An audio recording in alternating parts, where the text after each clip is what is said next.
not be here breathing and be comfortable if I was really as bad as they was making it. You know, nobody could be around me. So for me to be this calm, I must have some kind of inner peace. And my inner peace is knowing that once everybody take the time to really see what type of person I am, you'd be surprised that I stuck around this long. I have to make the life that I do live as happy as I can and try to do the best with what I have. You know, live the best life I can live, be as happy as I can be.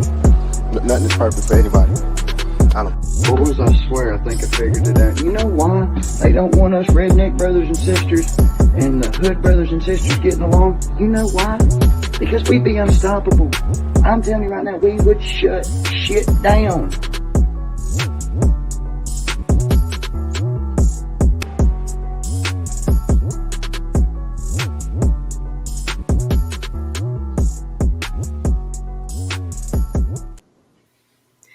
Blessings, blessings, blessings. Let me get myself on the screen. Blessing, guys. Blessings. Welcome to Uncensored Enlightenment Talk. And you're here with your host, Grace Levi. I missed you guys. Excuse me. I had a ginger ale. Nah, excuse me, y'all. Y'all know I'm going to keep it real. I do apologize. I had this nice ginger beer. It's not beer, but it's good. All right, so tonight we got a surprise for you, okay? Now, you know we have been posting a little bit about the Tiffany Hinyard situation in Dolton, okay? And that situation in itself is very troubling because it affects a community of people, their livelihoods, the actual town, and its economy, and much more. But today we're going to dig a little deep, because Jedediah Brown has been on the case. And I find it very interesting because now I just want to give y'all a little background to why I find this interesting. A couple of years ago, there was a young lady by the name of Kanika Jenkins who passed away. This was, I guess, deemed an accident where allegedly she walked herself into a freezer in a Rosemont hotel in Illinois. Okay, I think it was Illinois. So that was a viral situation on YouTube. Many people followed it. Many people shed light on that case. And to God be the glory, I think her mother has got some resolution as far as receiving monetary recovery, but the actual investigation was impended. Now, what this had to do with Jedediah Andrew Holmes? At that time, Andrew Holmes came out and said a few things about the Kanika Jenkins case. And as you know, Jedediah Brown was one of the activists involved trying to get information from Rosemont and keeping people up to date. And allegedly, Andrew Holmes was supposed to be doing the same thing. Now, guys, I'm just going to tell you, my little spidey instincts didn't really feel too well about Andrew Holmes. There was something about this man that didn't make me feel comfortable. There was some allegations or some buzzing of him being involved in actual allegations. Now, this was through comments, you know, because the Kanika Jenkins case was very, very, hold on, this hat, y'all know I hate hats. I wish I had my hair braided. All right. Now, y'all know when you following these cases, you'll go on a Facebook group, you'll see people comment. So when Andrew Holmes stuck his nose in the Kanika Jenkins case, many people said to him, you need to mind your business because you're allegedly involved in trafficking via comments. So that caught my eye. And as I told you, I had a funny feeling about this guy. Okay, so we're gonna getting to know Andrew Holmes. Is he a hero or a villain? And we're gonna give you Jedediah Brown receipts, and those receipts are related to Andrew Holmes and the victim. I released this about 21 hours ago, so I made sure that I recorded it just in case he wanted to take it off.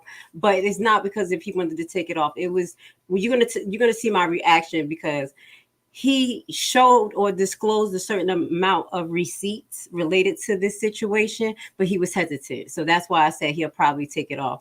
But I want to send love and blessings out to Jedediah. Okay, let's get this started before I even just go on a deep end. So you know where all of this gets started from. Hold on one second. Put it on the screen because I did some research on Andrew Holmes, and I'm going to be honest.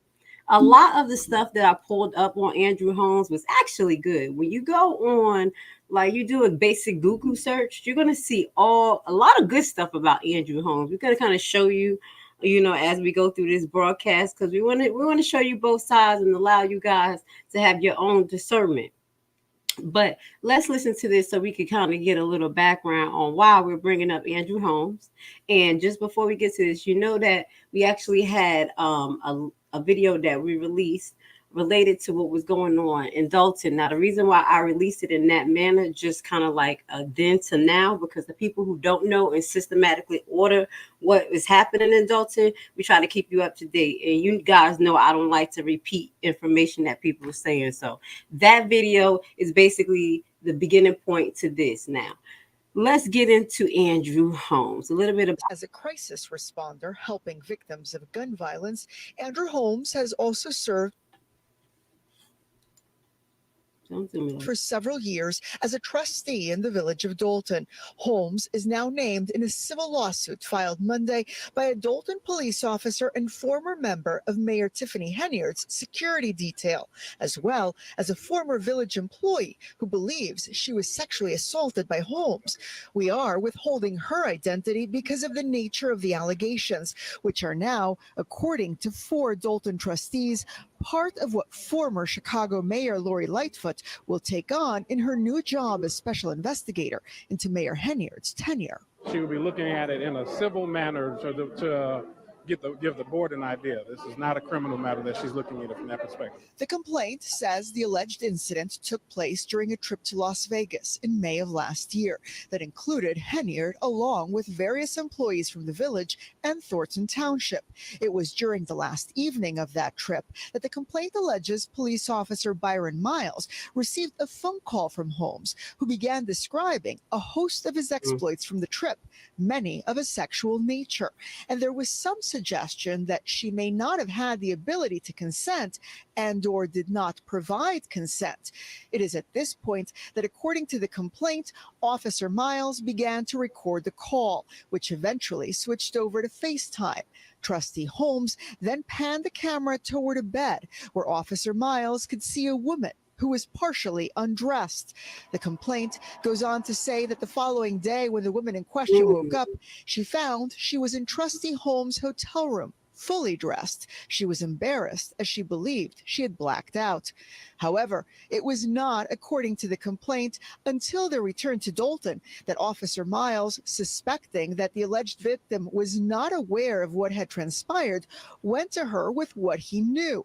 The lawsuit alleges that at a later meeting with the mayor, Henyard stated if that information got out, Henyard would be ruined and all of the work she had done would be lost.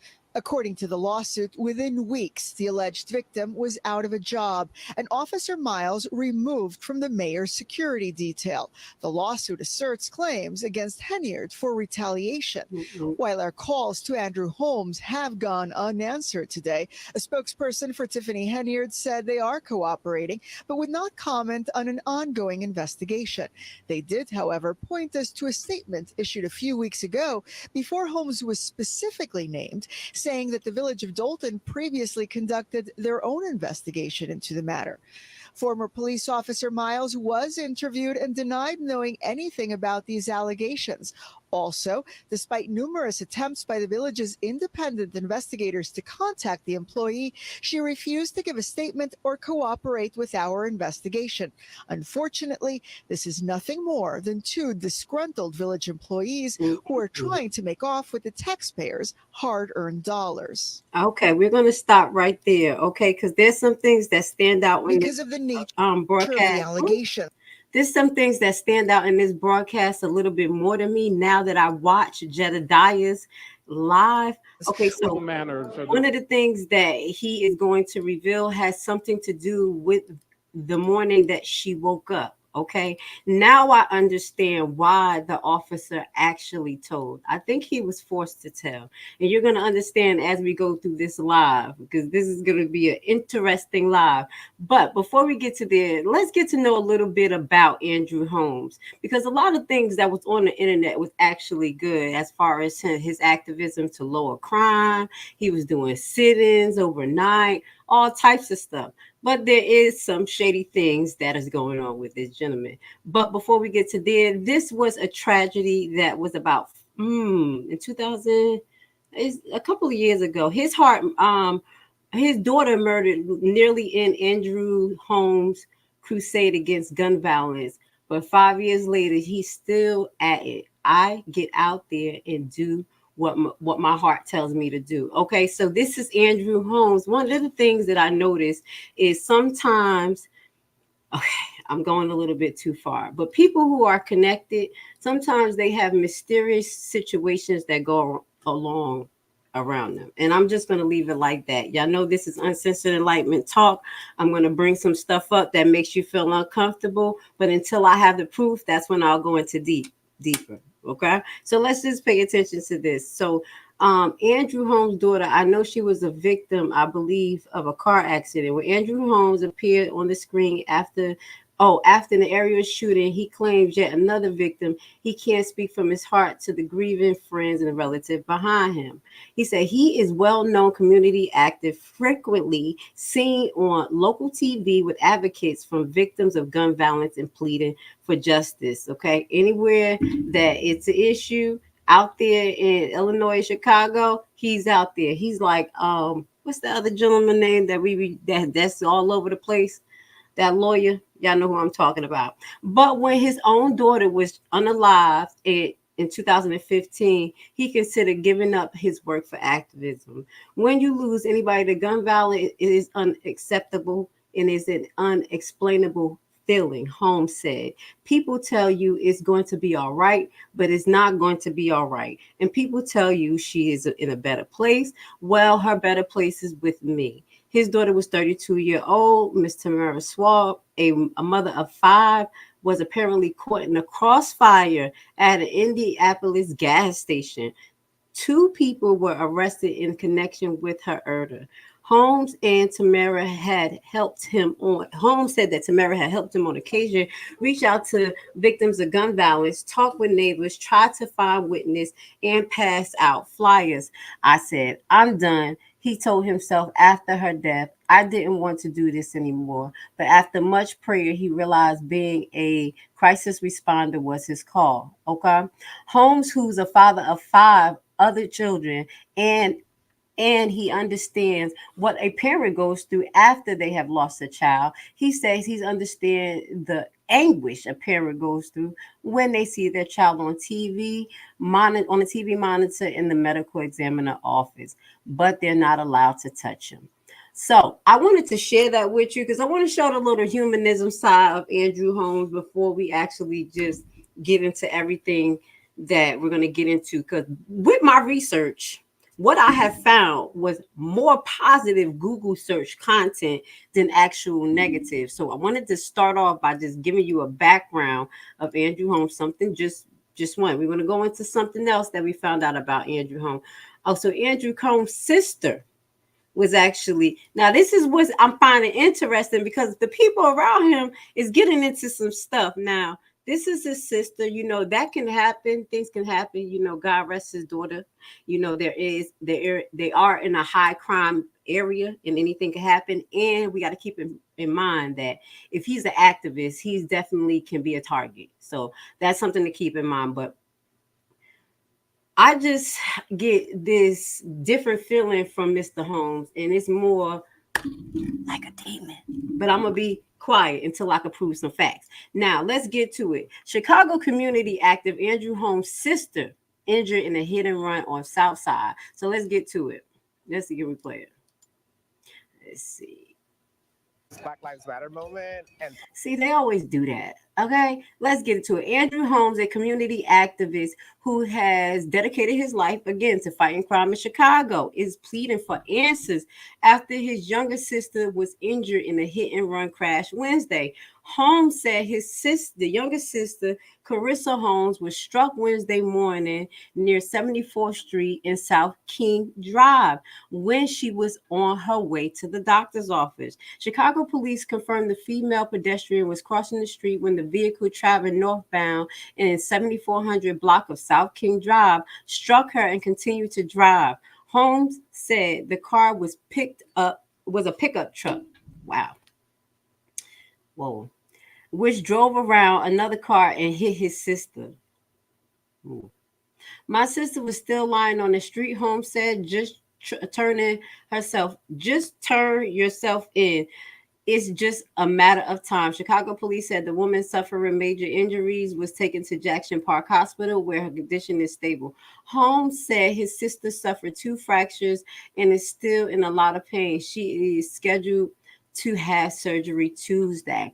Now, this is another tragedy that mysteriously surrounds Holmes, and I'm just going to be honest. This reminds me of a celebrity story, where Nicki Minaj's father was tragically hit. Now, I'm saying that because some people who are deep into government, allegedly, in Hollywood, they use particular practices to get where they want. Now, I'm not saying Holmes is doing this, but I always had this funny feeling of him. And when I started to see this, like a few people around him, actually catapult him more into the limelight with their tragedies, it made me think. Okay.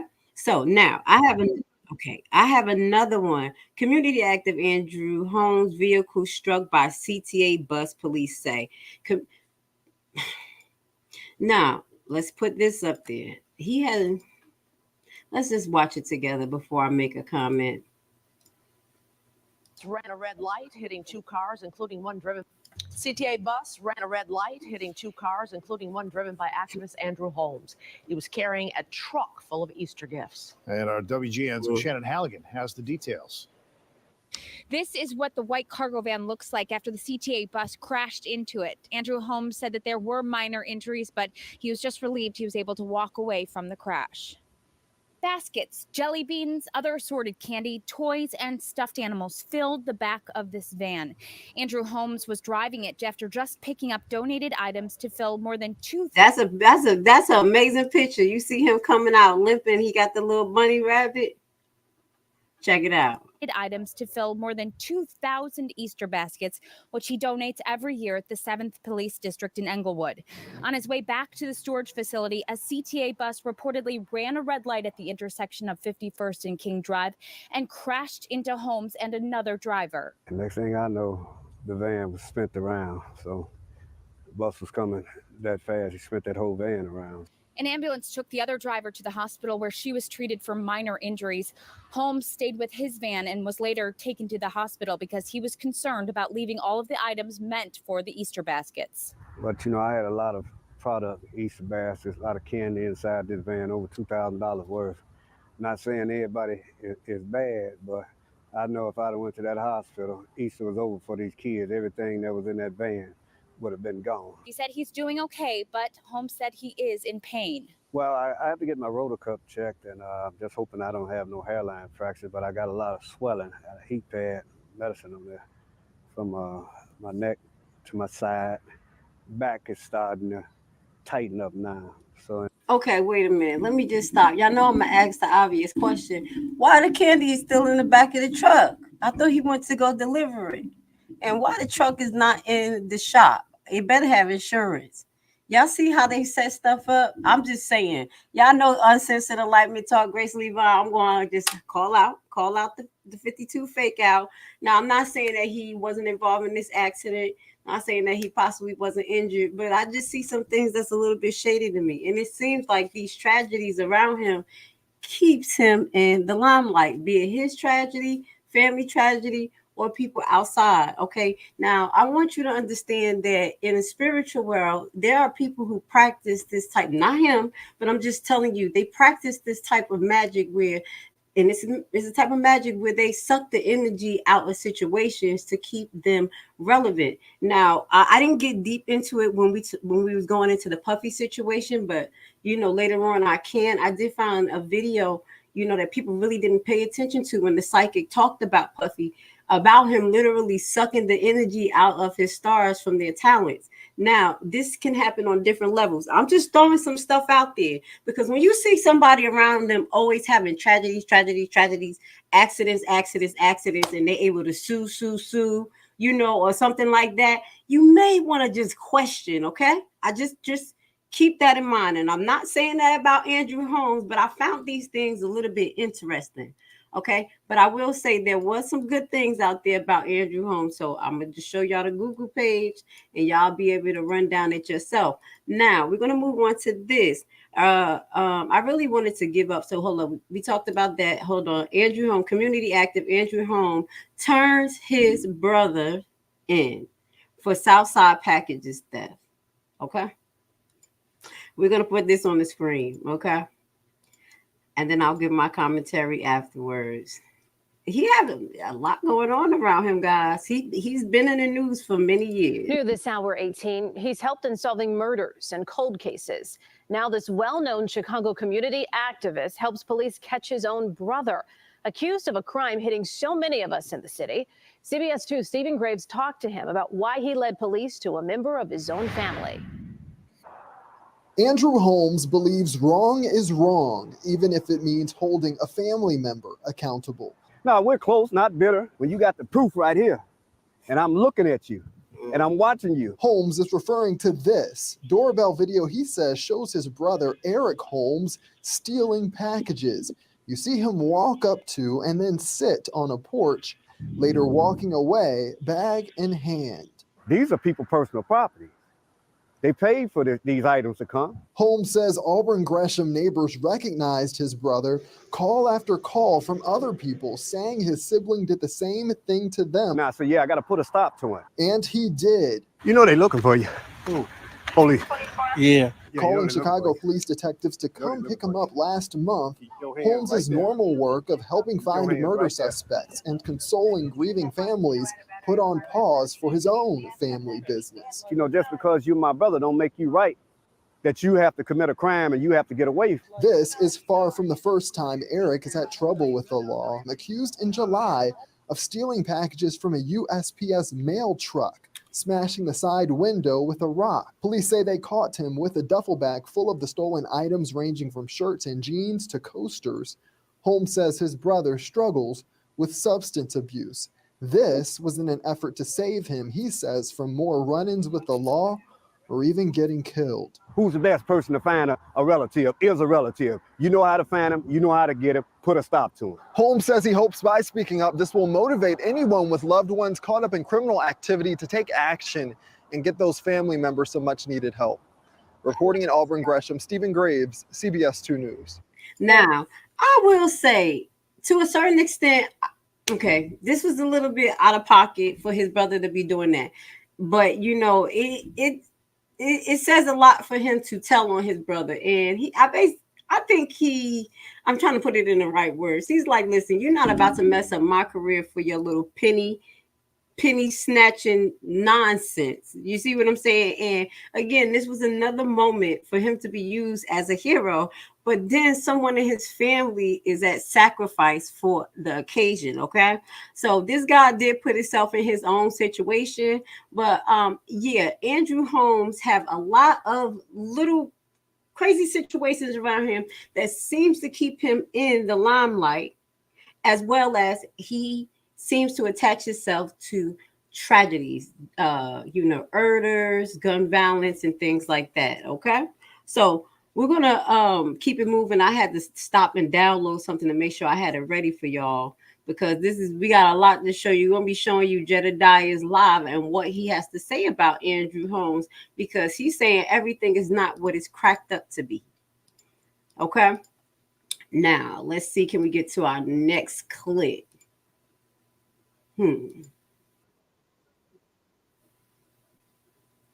All right, now I have another tragedy. Now, this is when y'all can say that I'm not tripping. Y'all see how I'm kind of putting stuff out there? You know, when things are happening around people and it's consistent and you like, where did it come from? Why they have all this tragedy around them? This is another tragedy that was around Andrew Holmes involving his grandson. So these are the things that stood out to me and made me say, what's going on? Something spiritual here? Let's watch this. Grandson of community activist Andrew injured in a mass shooting in Indianapolis. Minneapolis say a teenage girl died. 9 other people were hurt during a Halloween party. Chicago community activist Andrew Holmes tells us his 16-year-old grandson was one of the victims. That teen was shot in the leg, shattering his bone, hitting his vein. Indianapolis police say officers got to the large party, heard gunfire, then saw people running away. No one arrested in that case either.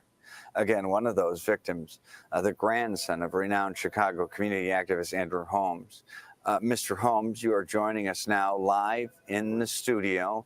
We appreciate you being here this morning. Want to send you our condolences first off. Yes, good morning. How are you? Good. Our condolences to you, Mr. Holmes, as a friend, a father, grandfather. Your grandson is a teenager, a football player at Lawrence North, I believe. That's a big school in Indy. He was one of 10 wounded teenagers at that party. What went down, and then how, it's so trite and cliche, you know, but how is he doing? How are you doing? I'm going to stop right there. I'm coming along. Wait a minute. I'm going to stop right there. I'm going to let y'all watch that. I just wanted to show y'all a little clip of some of the things that's been going on around Mr. Andrew Holmes over all these years. Now, as I mentioned, I'm not going to exclude the fact that I did find a lot of videos about him protesting about gun violence, trying to get called into, action as far as working with the FBI as well. And that was one thing that I wanted to pull up. Okay. Yeah, there was a clip that I found that Chicago activist, let me find it. I'm just going to try to get it on the screen, where he was at one point, starting to work with the FBI to help them with gun violence. But hold on one second to see if I can find it. Andrew Holmes works with FBI. I think I knew I should have saved that. Let's see. Here we go. Yeah, and this is actually on the Federal Bureau of Investigation. All right, crazy. Let's watch it. He was on an FBI show. This may say a lot of why Jedediah may be having some problems, because we're going to watch. Jedediah is having some problems finding out information about the investigation that was supposed to be transferred to Las Vegas. Okay. So in this particular clip right here, I found this very interesting. I was like, the FBI. And it wasn't somebody else's page. This is Chicago community activist Andrew Holmes. He was featured on FBI Federal Bureau Investigation page 6 years ago. Yes, they got a YouTube page. There's a lot of like even the World Health Organization, even the Bank of International Settlements, they have a YouTube page. You need to follow them. These are people who run the world. Let's see what they got to say about Andrew Holmes and why they featured him 6 years ago. I got that call that night, and I was headed there, but I got just about on the highway when they told me she didn't make it. So I know what these parents are going through. At one point, I'm out there just to help them. But when it hits your doorstep, you understand why you're really helping them. And not until the end. You can do all the work you want to do out here and help people and try to stop this violence, try to engage them with all law enforcement agency. You only know that feeling. But until it hits your doorstep, then you understand the full effects of it. So, Look at this. Earlier this year, Holmes' 11-year-old cousin was killed in Chicago when she was struck by a stray bullet. We didn't get to the cousin.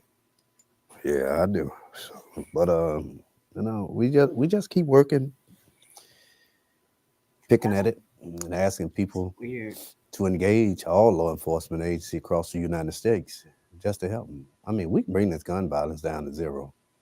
It's just a matter of people. If you see something, say something. Even if it's your own family. That's right. So right there, he said, if you see something, say something. You see the pain in his eyes and how he feel about his daughter being unalived and murdered. It seemed like he had a lot of tragedy around him for some apparent reason that actually helped thrust him into the limelight. So he is actually featured on the FBI page. So the same type of respect that he has for his daughter is the same type of respect he should have for the victims. Now we're going to move forward, and I'm going to Video Chicago Community Active. Yeah, this was the FBI straight. Oh yeah, this was the article. It was an article about this, about FBI active strengthen relationships. Okay, now this is. I'm going to say this. We're going to be definitely put more than just donations on Jedediah. We're going to put some prayers on him, because this situation with Dolton is just as complicated as the situation that was involved with Kanika Jenkins. I mean, something spiritually is happening here as well, not just corruption, okay? Because when you look at the way Miss Tiffany Dolton moves, she literally talks as no one knows what's going on. That doesn't exist. It's like she's in her own world. She's she knows that things are going to work out in her favor. And it was so weird. And y'all know I get into the tragedy. Y'all know Grace Levi. This is one thing that stood out to me about Miss Tiffany Henyard. One particular issue was about in the meeting was that they did not pay for the tree cutters. It was an issue because the tree cutters was allegedly double dipping. This is just something I want to bring up, guys. That's why we got to pray for Dolton and pray for Jedediah. Okay. That night, after they did not pay that bill, it literally was a storm that came to Dolton and crashed many cars with big old boulders of logs. And she was able to use that as a I told you so moment and publicity stunt right after. Okay, I want you guys to pay attention to patterns that demonic entities take. They use tragedy. They use tragedy and the person gains from the tragedy. I'm not, this is allegedly when I talk about this, because this is another channel, y'all know, we just got to think. Something is not right. So it's the same thing with Andrew Holmes, because when we get into a little bit of what Jedediah is saying, some of these accusations towards Andrew Holmes are not new. All of these tragedies around him, he has connections to the alleged FBI. We're going to read the article. Do I got it up there? And allegedly the investigation is not being pushed. Let's just watch this and see what this is. Oh, that's what we was watching. Chicago active Andrew Holmes works to strengthen relationship with law enforcement. So this was the video transcript that we had just watched. What I'm going to do is share this with you, because this is actually located on the FBI website. So I want you guys to understand that there is some type of significance, because they don't just share anything on their website. You know how subliminal messages go. If y'all watch Grace Levi, you know what I'm talking about, Rumble. Okay, let's get there. Now, Holmes actually had a time where he went for mayor. This was in 2021. Let's see how this panned out for him. I guess was he running against Henyard? Because I knew they wasn't friends. Let's watch this. It's a little bit more about this gentleman. Hold on. Working with victims of violence across Chicagoland is running for mayor of South Suburban Dolton. This morning, community activist Andrew Holmes announced his candidacy. Holmes says he wants to fix critical infrastructure, provide additional training for police departments and fire departments, and serve residents with transparency and accountability. I want to rebuild Dolton, but the only way I can rebuild Dolton is with the community, the residents, the taxpayers. We have to listen to the homeowners. Holmes will be running against current Dolton Mayor Riley Rogers. The election will be held on February 23rd. Right now, a man who spent years working with victims. I guess he wasn't at this point running against violence. Sorry. I'm gonna just turn that off. Y'all heard all that loud. I guess he wasn't running against Miss Henyard at the time, but he did run for mayor in Dolton. So that was a little weird. And I guess he figured he's going to get in there by any means necessary. Okay. So we did show the video of him turning his brother in. Activist woman. Okay. So activist women walked into hotel freezer on her own. Okay. Now this part of this broadcast is related to Miss Kanika Jenkins. I want to send love and blessing to Miss Kanika Jenkins. I don't think I have a picture of her right now, but I will show it in this broadcast. Now, what he did in this particular broadcast would try to throw people off, because there was a lot of people on YouTube, YouTube investigators that were trying to put two and two together. What happened to Kanika? How did she get in the freezer? We know nobody in that right mind going to walk in the freezer, can't press the button to come back out. Like, that's just ridiculous. But he took it upon himself to actually make a statement to the news on behalf of the family, and it set a problem between him and Jedediah. Okay. I think this is one of the focal points where him and Jedediah really didn't see eye to eye, and Jedediah was like, this man is a problem. Let's watch. First breaking news in the death of a young Look at beautiful Miss Kanika Jenkins. woman at a suburban hotel, what surveillance video shows. Good evening, I'm Rob Johnson. And I'm Erica Sargent. For days, the big question: how did Kanika Jenkins wind up in a freezer? CBS 2's Sandra Torres is live at the Rosemont Police Station tonight. Sandra. Well, Rob and Erica, a short time ago, crisis responder Andrew Holmes came here to the Rosemont Police Department. He told us he saw the surveillance video, a video that shows Kanika walking into that freezer on her own. Wait a minute. If you're a business, wait a minute. You see, I had to do this side face. I don't even know why that short video got a commercial. Video, she was trying to find her way back.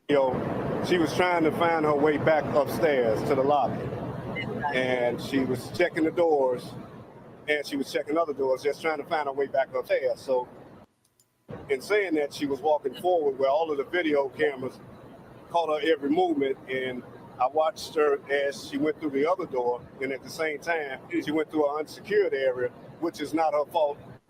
I'm gonna stop right there. Look right who's right behind him. That's Jedediah behind him.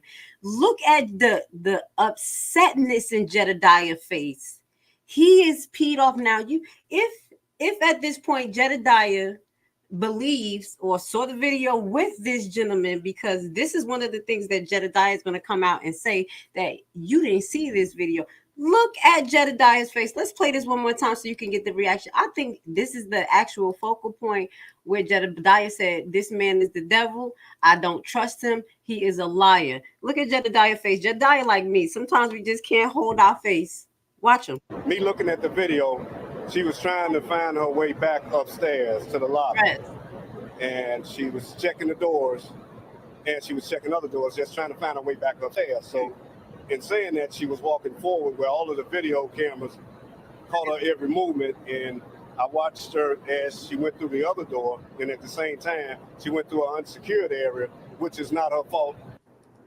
And that unsecured area is where the walk-in freezer was located. And here's what else we know at this hour. Rosemont police tell us they released the surveillance video to the attorney of Kanika's mother so she can view it. They also released the video to the medical examiner's office because they requested it as part of their investigation. And lastly, we have learned that the Crown Plaza Hotel has offered to pay for the funeral expenses of Kanika. Now, Andrew Holmes is asking the public to stop speculating on social media. You see, that's what they used him for, specifically that, to tell people to stop speculating on social media. I just want y'all to see Jedediah's face. This was the focal point where Jedediah said, I can't trust this man, because first and foremost, it don't make sense for him to see the video before the mother actually see the video.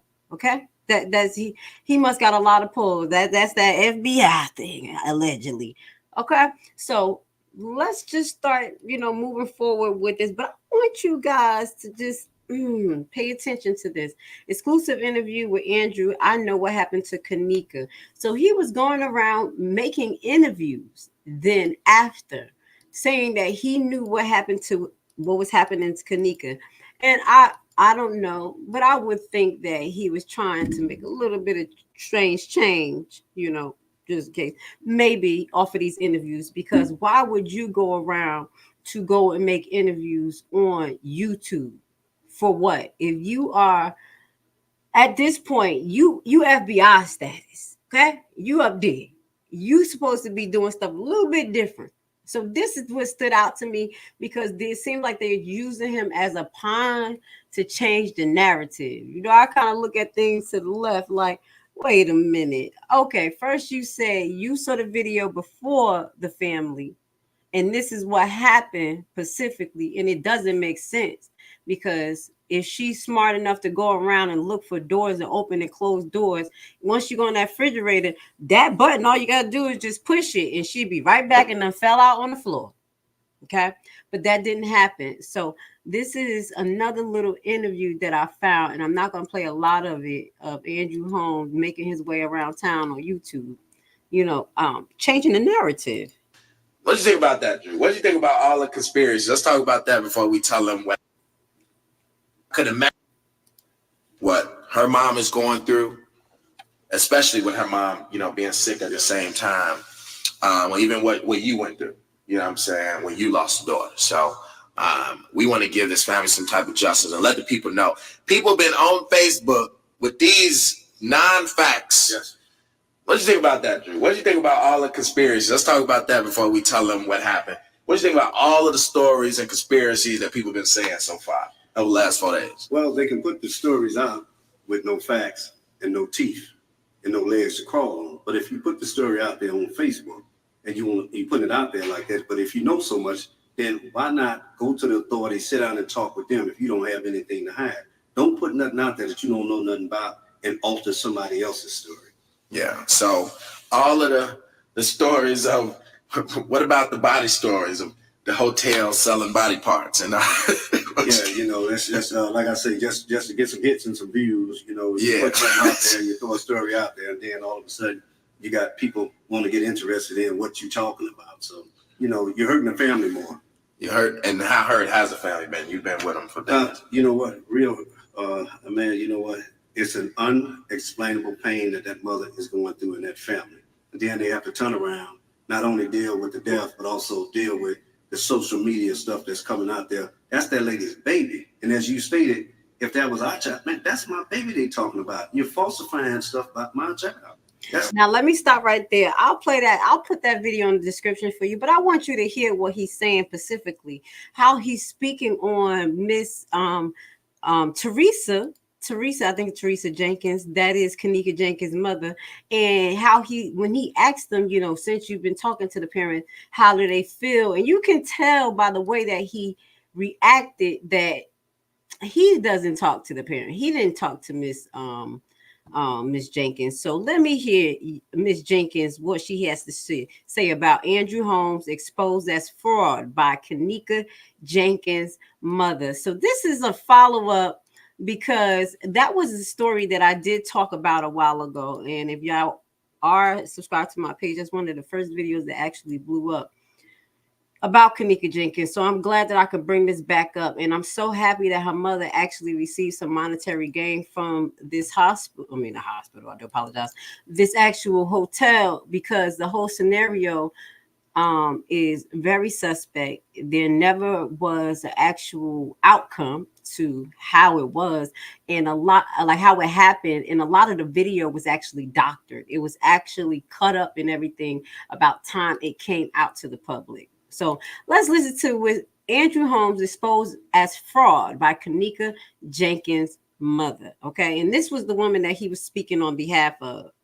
Look, I don't know your daughter from kin to paint, and I swear she's on my conscience all day. And I think all day. Andrew Hall stuff, y'all. Let me tell y'all this.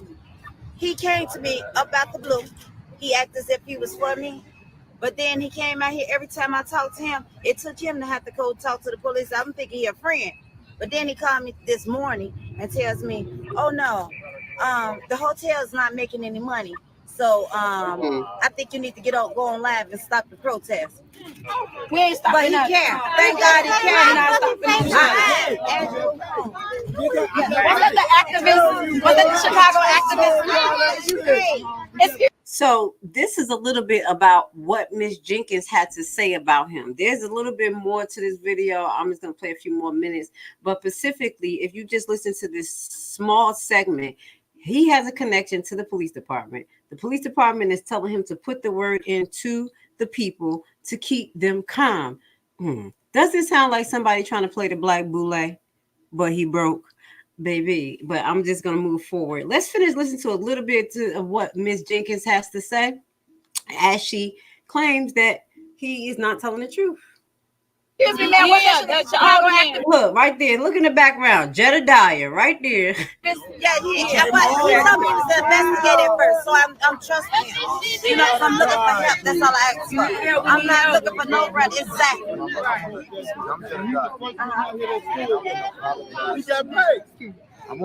Now, this is Jedediah. I told you. Now, if you're going to listen to Jedediah, you saw the face that he was making when Andrew Holmes was talking. Jedediah looked so guilty. He was mad. He was upset. He was like, I could just read his mind. Now, I believe this is the time where he's going to actually apologize to Miss Jenkins because of the lie that Andrew Holmes told to social media about the situation. Let's listen. Excuse me. Hold on, y'all. Be quiet. I want to publicly apologize to you because I'm an advocate and I'm one of the ones that's ruling mine and another advocate. Me and Will stood in that press conference with Andrew Holmes because he told us that was the desire of the family. No, he did not talk to me. He told me to talk to me one time earlier. He told me that the hotel is not making money, and from me Googling, no one renting a room or whatever. And he stated that I should get on live and make a live chat stating that we should stop the protest. J. Maul Green told us. I don't even know who is J. Maul Green. We don't have to do anything. We don't got to do none of that. I want to apologize. The next step we need to do, we need to go to the mayor. Okay, so I'm gonna stop there because it's a lot of chaos, but you could pretty much get the drift of it. Where Jedediah was feeling bad, like, come on, this lady done lost her daughter to some crazy tragedy, and a lot of people were making these allegations that in this particular hotel, a lot of trafficking happens, or sex behavior or selling happens at this particular hotel. So this was some of the conspiracies and allegations people were making, that her unalive was related to those particular situations. But at the end of the day, Andrew Holmes, if he was a person of honor and truth, and I mean, anyone of that nature would not want conspiracies going around and making the parents upset. Understandable. But you will not put out another lie. Okay, put out a whole nother lie and say that you saw this particular situation and this is the end all tell all, everybody stop. That sounds like somebody's playing a particular role to mitigate the people.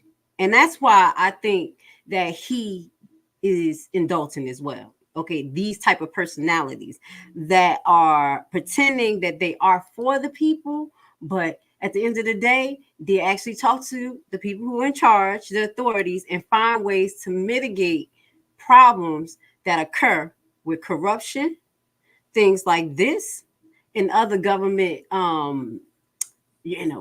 allegations. Now, we already know, I just want to throw this in there. When we watch some of those conspiracy videos, y'all know specifically what they said. They said that there were tunnels that was under Puff Daddy's home. I'm just throwing this out there, okay? If they were under his home, they were under the Playboy Mansion, won't you think, and allegedly under Disney World, allegedly, won't you think they'll be under some hotels? When hotels was already, like 5 hotels where this is not allegedly, were sued for being involved in trafficking. So why would Mr. Andrew Holmes even speak on a behalf of a hotel? For what particular reason? What interest do he have? Is it some money interest? Because me as an activist, I would never speak on the behalf of any hotel, even if I did not know that it's a possibility of trafficking, that came out a couple of years ago. I'm just being honest. So these are some of the things that I started to think about because I know that there are people that play this role as the mediators of the Black community, and they think that they are the boule, they think they are the 1%ers, and they put, that's how Tiffany Henyard act. Like she's the boule, can get away with anything, steal the people money, spend it how she want to, and I'm going to get away with it. This is ridiculous. Yeah, because she was put into a position and she thinks that she's going to be the token of the Black community. That's what the Black boule does. Or they sent activists such as allegedly Sharp James and other activists to the same nature to put out the fuel to flames that are boiling in our community related to fake suicide, when our people are found in trees and those type of things. Yeah, we're going to get into that later. Or gunned down in the street, police brutality. What do? Give us a concert, give us an activist to sit there and keep us calm, right? Those type of things. So I just want you to kind of like highlight that, because that's the tone that I'm getting from Andrew Holmes. That's what I'm getting. Now, Kanika Jenkins update. Jedediah Brown says Andrew Holmes is a liar. This is just a 1 minute and 58 second clip. This was, about a year ago? Hold on. I think I got a little bit more from Ms. Jenkins, because she had a lot to say about that, because he was just ridiculous. He had tried to put pressure on her to get online, to go live, to tell people to stop going near the protest. They wanted that place shut down because that place would not release the videos. They came there that day. They wouldn't even show the mother the videos. Her child was missing. Okay? That's why they were protesting. And that's why I said, y'all, again, I said the proof is in the pudding. What kind of family gonna let y'all see this videotape without them seeing it and speak on their baby? That was weird as hell. That was uncomfortable. I knew that was weird. But everybody want to tell Jedediah, don't be confrontational. Stop looking erratic. Jedediah, no, it's time to just You saw his face. He said, stop looking erratic. Everybody saw he was so uncomfortable.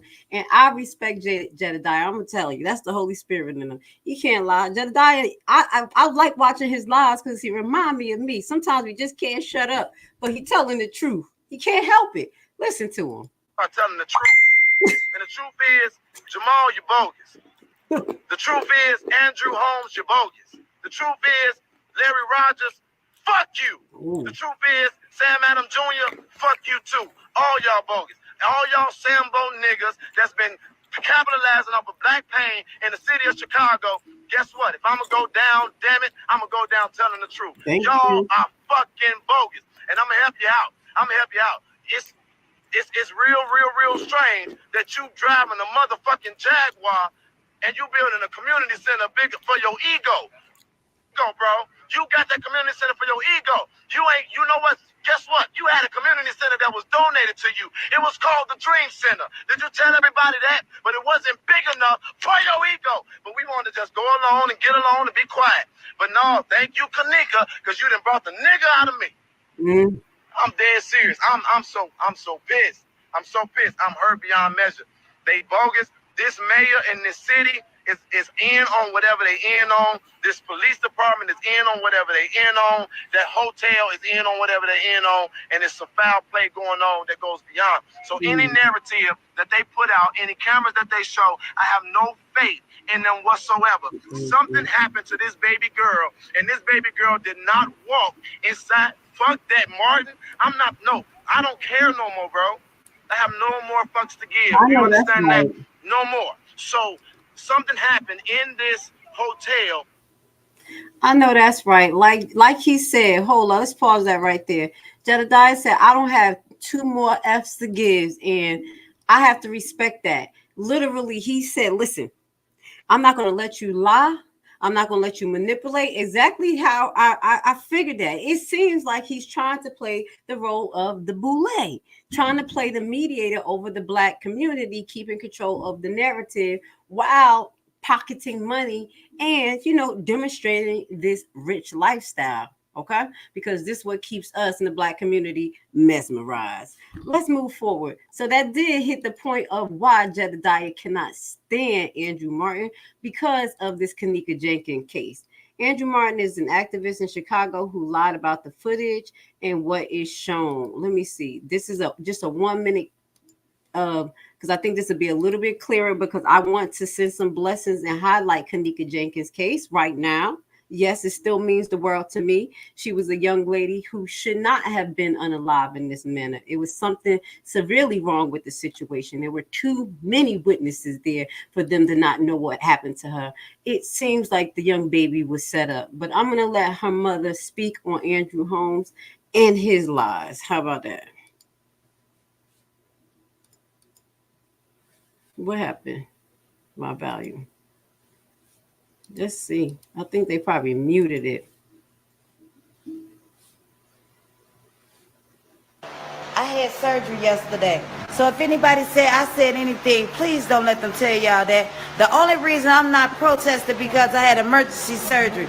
So don't let nobody tell y'all I'm sick. I'm getting over cancer.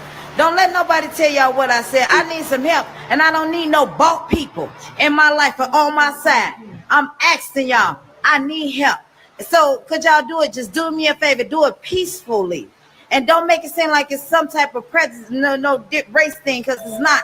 Because it could be your child. It could be a blue child. It could be a purple child. It doesn't matter. This is a peaceful march. Y'all can just sit still. Y'all don't have to say nothing. Just hold up y'all hands. But I thank y'all. Y'all see I'm sick. Okay? I thank y'all.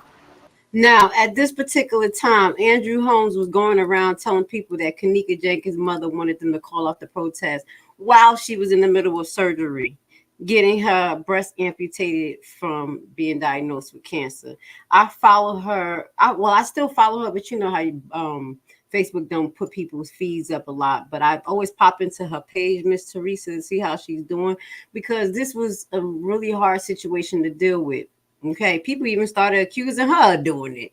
All right, it was just ridiculous. Now, let's get back into this, the actual topic. Dolton trustee Andrew Holmes admit to cover up in relationships before releasing recent allegations. Now, this is a little clip that I found interesting on YouTube, but I wanted to just get back to what we're actually talking about, is what's going on in Dolton, because I gave y'all a good background on Mr. Holmes, just a little bit to the left, because like I said, if you go Google him, you're gonna see a lot of good. But then if you go pay attention, you like death, hit by a car, died. What? Why? How many of his family members involved in tragedy, and he gets to be on the limelight talking about it, even to the point that he turned his own brother in. Now let's get into this, because this may have something to do with some of the things that Jedediah is talking about now in regards to trustee Holmes' behavior with women. The women that he also loved so much, because he had a daughter that was unalive. This is why it's hard for me to have sympathy when he cries about his daughter, when these type of things are coming up and you're behaving so cold-heartedly. This is where I have to agree with Jedediah. It just doesn't make sense. You know, I was listening to a statement about what's on the agenda, and I'm gonna piggyback from this last administration. And I do have to say, for the record, that so many agenda items, as you were with a trustee, was not put on the agenda. I want to state that for the record. Second, we as African American people, amen, have to work together. Amen. There's an office in this building, and the owners to the village and the residents, there's a table downstairs. We have to get around that table and get on the same page. We cannot look at black dirt and not grow no grass. Amen. And the only way we're gonna do that is have faith, prayer, get around this table, come together, go dot by dot, line by line, look at these items, discuss this among ourselves in-house, and come out and bring it to the residents. You know, this village is one that I have seen workers working here under stress. Amen. Whether you're gonna be fired the next day or the next week, no one person shouldn't control nobody's job in this village. And I think that this last administration. Yeah. That's why It's happening in this administration too. But I'm gonna shut up. I sit and I watch certain individuals working in a certain department terminated for nothing because you want to control what they do. And if they're not doing their job, and certain individuals that was in the water department, even 2 of them had to leave the state of Illinois because an investigation is going on because they did not want to do anything illegal. Certain people that was working in this office here, certain people standing over them every day and they can't do their job. That's harassment. That is harassment. People need to come to work knowing that when people walk in here and somebody walks in their office, and then somebody walks out, and then there's somebody come in questioning them, what did he want? What did he say? That's not operating this village. That's not citizens here to wonder if they come in, well, what did that resident really want? What that resident really want is private, who they talking to. The workers here, whether they in the public work, whether they're here in the village, need to be working with no harassment. Nobody controls nobody. I wonder who he talking about. He talking about Tiffany? Huh? Who he talking about? Your vote is your vote, but to understand how to grow this village is no other than any other village and any other citizen and any other people. Stop pointing fingers. If we keep pointing fingers, it ain't going nowhere because that finger pointing you back in the mirror. We get you taxpayers. They pay us. They don't pay to see, and I'm not talking about anybody. They don't pay to see the bickering and the fighting. Not at all. This is why we can't move forward. Don't he sound just like Tiffany Henry? They doesn't sound about the same. I know I ain't tripping. Not working together. I mean, they can hate me, but I'm gonna still love you. I'm gonna say what I gotta say. Woo! He took that right out of the Tiffany Henry book.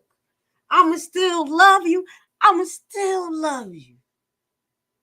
Even if you hate me. You're right. We gotta get around the table and work. That's it. We got to get around the table and compromise. There's no big eyes and no little U's. And you know, yeah, sir, I ran. Let me just say one more thing before I let this man finish talking. You do not sit at the table with the devil. You don't eat with the devil. You'd rather starve and let God bring you your special bread, okay? Listen to Grace Levi. It ain't worth it. You're going to be going down like him. Let's go. Ride his ticket. But mama ain't raised no food. When I see something wrong and something illegal, I'm not gonna stand for it. I love everybody that was on administration and the trustees when I ran. But when wrong is wrong, wrong is wrong. I'm not standing there. I return the cheek and do something else. And when I see this mayor, if there's something wrong, I'll sit back and talk with her about it. But you're not gonna control me. Tell me who to talk to. Tell me who to take pictures with. I'm a grown man. You're not going to control me. The people voted for me. So I wonder who he's talking to at this particular time, because it sounds like he's talking to Tiffany Henry, okay? It sounds like this was part of the time when they was beefing, because at some point they were not on the same page, and you already know he ran for mayor. But allegedly, it doesn't matter. He's going to tell the truth. He's going to stand up for justice. I know when Jedediah hear this right here, it got to burn his soul. It got to burn his soul. Let's move forward. I just wanted to play this clip because I was wondering who he was talking to. And I believe that, let me see, I think it's a little bit more that he kind of disclosed in this thing that I want you to hear. Let's see if we can listen to another 3 minutes. I think it's something important that you need to hear here. So it's not for you to tell me who to talk to, who not to talk to.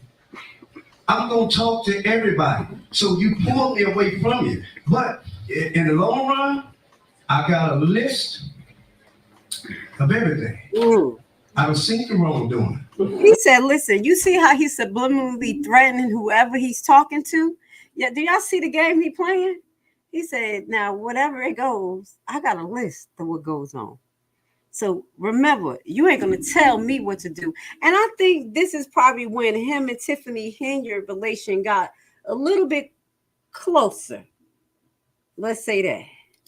I got credit card numbers from the past. So don't play. I'm not going to impede the investigation that's coming, but I'm not going to be part of that investigation.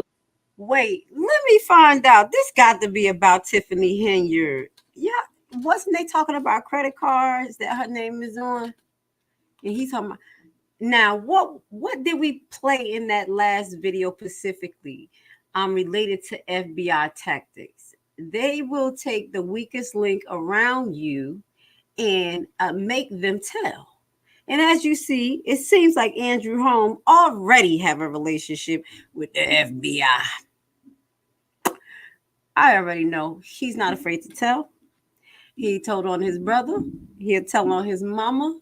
And he's definitely going to tell on Tiffany Henyard. But let's finish watching this. He already said it. Listen to this. This is interesting. But I'm going to stand for what's right, and I'm going to stand for the people.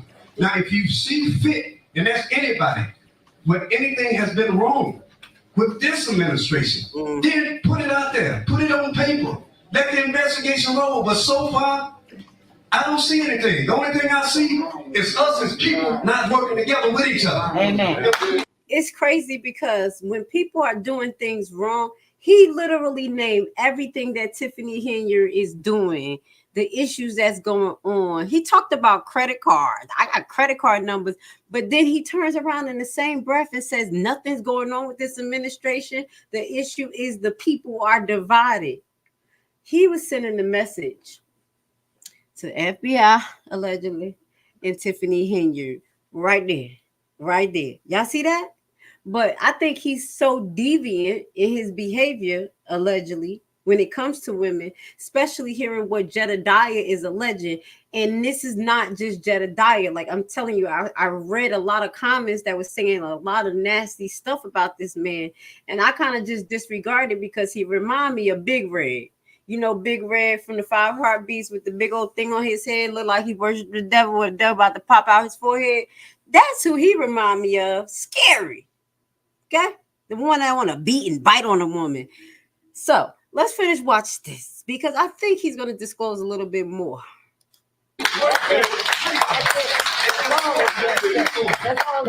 The devil have to put it in your face. Close one door, 3 or 4 open. Amen. So let's stop finger pointing. Love you all, but we need to get together, get around this table, and get this ball rolling. If it's a dream, let's keep it going with a dream. I'm done. All right. So we're going to stop right there. This was the Village of Dolton special meeting on 4/18/2022. And that was a word from Trustee Andrew Dolton. It sounds like he was literally sending subliminal message to Tiffany Henyard and in regards to a specific credit card, unless the other administration did the same thing. And if they did, why would he say, I got credit card numbers? This is what they do. The stars will subliminally, he's not a star. Okay, but people in that position as politicians, stars, you know, the ones that think they're the elite, they do this thing to hold stuff over their competition, sending subliminal messages, and also having sacrifices around them. In this case, tragedies. Okay, let's move forward. Activist Jedediah Brown has a monkey on his back, claim multiple arrests in Dolton will be made. This was about a month ago. He said many individuals from Dolton, allegedly police force and other individuals, wanted him to give his expertise. Okay. He says now that he investigates a lot of these crimes, he has a lot of background and resources. And listening to his video, if he has this type of resource, he's going to be able to get anything. He mentioned 2 words to me, not to me, on his live that I said, damn, it's about to go down. If Andrew Holmes think he has support, he don't know what Jedediah have, okay? This support is just as big as the FBI to me, because this support was able to shut down bank accounts, move money secretly, and do other things that law enforcement could not get their grip on. If you remember, I'm just going to throw it out there. Anonymous. Now let's listen. Okay, let's listen to what Jedediah has to say, because Jedediah ain't about to play. He here to slay. I like this guy.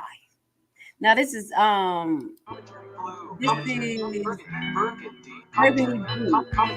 And Burgundy Blue had some videos that were released. I have a clip from Jedediah. So let's listen to this 2-minute clip. And we were demanding, and I am demanding, that Mayor Tiffany Henyard call for the resignation of Andrew Holmes for these allegations. What is this allegation? Hey guys, welcome back to Burgundy Blue Commentary. Today we're talking Jedediah Brown, who was once tight with community activists, has inside scoop that he knows himself that Andrew Holmes may be arrested and possibly the mayor this week or before the next board meeting. We do not know that to be true. Jedediah says he has an inside source. However, now I just wanted to go through that just a little bit. I don't like to show people actual stuff, but this was because I couldn't find that clip because I was watching so much of Jedediah stuff. But this was him calling for the firing of Andrew Holmes, and now he's trying to ensure that Andrew Holmes have some type of charges being put on him, or they're pursuing this case because the victim seems as though she's not getting any justice at this particular time. Now, let's get into this particular video that I put together of Jedediah's live. Jedediah is not on Facebook, but I want to show you not on YouTube. I don't think so. I think people were telling him to get on YouTube, but he likes to go live on Facebook. So this is Jedediah's Facebook page. If you are interested in following him, please follow Jedediah. He's been going live, and I end up recording a good amount of the live, and I have some portions that I want to go over with you guys in regards to what he's talking about. Specifically, Jedediah was about 21 hours ago in Las Vegas, and I think today he is back in Dalton. He's in Dolton now, but he allegedly went to Las Vegas because he could not get in contact with the investigator who's on this case. The case originated in Las Vegas because it happened there, but it was actually filed in Dolton. So allegedly that case was forwarded to Las Vegas Police Department, and this is where Jedediah is having problems receiving a case number, even at one point getting the investigator's number. We're going to show you how he went about doing that with the help of the people, and now he actually disclose a little bit of receipts because I feel like, and I'm going to tell you right now, he wants to put pressure bust pipes. And at the end of the day, if you can't get nothing done, he said he's going to show his cards just a little bit. So give me 1 second. I'm going to give you a word from our sponsors while I get this video on the screen. I want to say thank you for being here with Grace Levi on Urban Politics. Please hit the like button. We have a lot to share with you tonight. The real estate market often seems like a distant world where only an elite of experts is successful. In a time of so much uncertainty in the air and bad news, realist investing can seem intimidating. But today, I want to tell you that if you make the right decision today, you can enter the real estate market from the back door. Bad credit record? No credit at all? Do you dread the idea of having a home loan? Do you dream of owning investment properties? You are in the right place and right time, because we have created a program which is a tax lien and deed investment online course of only 14 hours. This course is specially designed for people like you who have big dreams. You will learn at your own pace and everything from your home computer. This is your chance. Join our membership for $19.99 a year. What are you waiting for? Visit our website primetimehomebuyerBuyback.org and sign up today for course access. All right, let's get to it. So now I have this clip that I put together that I recorded off of Jedediah's page. It shouldn't be 50 minutes, but it looked like it said 50 minutes. No, okay. Now we're going to break it up. Okay, guys, this is 2 hours worth of his lives. And this is investigating, advocating, and educating Andrew Holmes. And this is him going to Las Vegas, giving some details, and then he actually disclosed some evidence. Okay. So let's get this on the screen. I hope you guys want to make sure that you can hear it. Let's get it. Now, there's going to be a section right here. This is actually his YouTube page. There's a section that you can support Jedediah. You can Cash App him. You can Zelle him. He's asking for support. Here, we support what he's doing. If he's going out there putting boots on the ground, flying places, I'm going to send my little change because I support what he did as though I supported what was going on with Kanika Jenkins. So you will see that on the screen. Please support the brother if you want to, help bring more light to this situation. Okay? Because it seemed like he's working with the bestest. Let's get it. Greetings, family. How you doing? This is your boy Jedediah, aka Black. Come on in the live. Do me a favor and share it. And so, as you all know, today, if you remember, and I'm just still so blessed by this because 2 victims out of several, you all helped me yesterday to get the resources to help one avoid eviction and another one be overwhelmed by a economic burden. We were able to alleviate that together. And I'm eternally grateful. I don't know how I sound. I don't know if my video. Sorry, I was trying to speed it up. So that's a little bit of why I'm talking loud, because I don't know how good this video is right now. But because of that, I told you all that I was going to be releasing some more receipts. Okay? And I told you guys that I was going to be releasing receipts today concerning Andrew Holmes. Y'all remember that? And let me give the validation of why we're doing that this way. I can't do this all by myself. I say it all the time. I need support. A lot of people are being very supportive, and I appreciate it. But you all giving me the resources to do the work, that means that I'm employed by the people. I do understand that I am to be responsive, but I'm also to be a steward and responsible.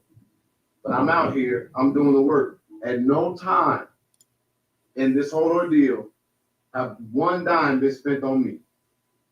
And so I feel okay asking for people to give resources because we in this thing together. But in an exchange of it, if y'all my boss, I have an obligation, I have a duty to report to my boss, to give an update on progress. So we were going to stop and investigate the investigation portion, because we seen the FBI came in and it was like, what else needs to be done? But we still have hundreds of tips that we're still ciphering through. And that put us right back in the seat of investigation. Give me you guys a second to share the live. I'm also trying to make this make sense. So this is not entertaining. It's not fun. I need y'all to understand that today I have not slept. I have not eaten. So I might be a little jaded, a little rough around the edges. But we're going to get this done. And one of the things that I just pinned from one of my team members, Val, is ways you can resource this work. So we are going to be releasing receipts today. But we're not just going to be releasing receipts today. We're also investigating. Because let me be very clear here. I don't have any personal vendetta against Andrew Holmes. That is a rumor. That is baseless speculation. No, he's just upset that Andrew Holmes is a liar. That's what he don't like. He don't like the liar who's trying to defeat the people. Let's just say that. Let's play it. I was brought into Dolton, as I said on other videos, because of the sexual assault allegations against Andrew Holmes, now confirmed in a federal lawsuit. Dolton trustee, community advocate, CTA working, Andrew Holmes. And so why have I been pressing so hard? Because instead of doing what he requires everybody else to do that he quote unquote calls out, when their name is mentioned, he has not done any of that and lost his credibility. So I am one of the ones who understand the law. Innocent until proven guilty. But I am not going to discount anybody saying that they were taken advantage of. And so with that being said, we got to get to the bottom of it. But let's be very clear here. In this investigation, if we discover that Andrew Holmes is innocent, which I don't think that will be the result, I am confident that will not be the result. But hypothetically speaking, if Andrew Holmes is found to be not guilty of this situation, I'll apologize. I will do what I can to undo the advocacy against him. However, we got to get to the bottom of it. And so one of the things that we need to understand is why hasn't there been charges? And so on the live right now, this is the first part of today, we're going to try to discover as much as we can about Las Vegas and their investigation into the sexual assault allegations of Andrew Holmes. Now, let's just stop here. I just want to give you guys a reminder that this particular situation happened in 2013. So even if it was January, which I don't believe it was January, it was over 4 months ago, okay, that this officer allegedly came forward with evidence, because there is some evidence, because if Jedediah got the evidence, then there is other people who have it, and no charges has been actually put on this man. That is a good question. Let's keep going. One of the things about people who have been sexually assaulted, they often feel like they won't be supported or have backup or be believed or are afraid. A lot of the times they're villains because of their background or their reach. These people feel like their coming forward won't come out to anything. How do I know? Because in this situation alone, I've talked to 14 people who have all made allegations against this same individual. Now, let's rewind. You heard what he said? I've talked to 14 people who have all made allegations against this same individual. One more again. Because in this situation alone, I've talked to 14 people who have all made allegations against this same individual. And this is what really struck me, and this really hit me. I'm sorry, guys. I had to rewind it 3 times if you didn't hear it. We're going to emphasize on some very important parts here that Jedediah shares. 14 different individuals that are claiming similar allegations, allegedly, towards Andrew Holmes. Why haven't these things been documented? Why haven't they been taken seriously? And I think that's what Jedediah is trying to figure out. As we know, we had people in our society like Epstein, or Epstein in itself, that was able to do crimes against women and literally repeatedly be let out on probation. Sometimes things being overlooked until it got gross. So this is something that's, you can't say like, oh, this will never happen. This will never happen. Why can't it? Why can't it? And see how many names were attached to Epstein. So I just wanted, just bring this in perspective. He said not 1, not 2, not 3, but 14. Jedediah won't say that unless he have some type of evidence, especially when I hear him use the name such as anonymous. Okay, guys? Yes. I listened to the video, and you're going to listen.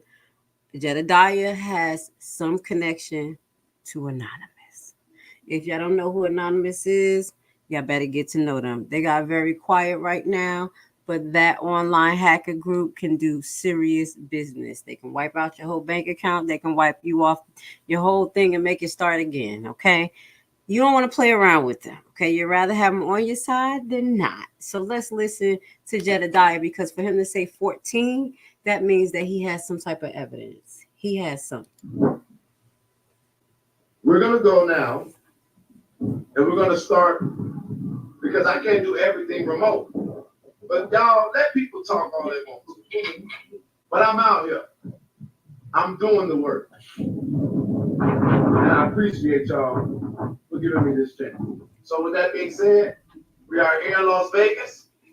I was here before. We didn't go live at that time trying to figure it out. We're still trying to figure it out. Now, what I'm going to do is this particular video, I'm going to upload the whole video, but we're going to get into bits and pieces that I want to talk about. So this was when he went to the police station in Las Vegas, and he was trying to get the case number, and he wasn't able to get the case number at this particular location. They sent him to another annex building. And in this particular annex building, you're going to watch this as well. He had a long encounter with this gentleman who was a volunteer, and the people actually helped him receive the information that he needed. They told him that he had to call the actual assault office instead of someone coming down to speak to him about the particular case. Now, what made this troublesome was that he said he had evidence for the officer that he wanted to release to them, that he stated to them that he called several times, or he flew in as well, and that he had evidence on many different times, and it seems like no one wanted to accept it. So after this live, we're going to put this full 2-hour clip from Jedediah's page, because I know he doesn't share it on YouTube, and I want to highlight this important information connected to the Henyard case. Okay, guys, we're deep diving on the other side. So this is when the people actually helped Jedediah out. The guy gave him the phone number, and Jedediah was like, hey, I can't get off the phone. I want you guys to call. A few hundred people started calling. They finally got someone came down, but then she went upstairs, and then police officers came in. Jedediah actually handled the situation pretty good. You know, you got to understand he's putting his life in danger here. So here is where the officer showed up, and he actually was like, hey, I was looking for a detective. You know, basically, I have some information pertaining to a sexual assault case, and I wanted to know how far the investigation was going. Is the investigation happening? Because it was forward from another state. So this was this particular section.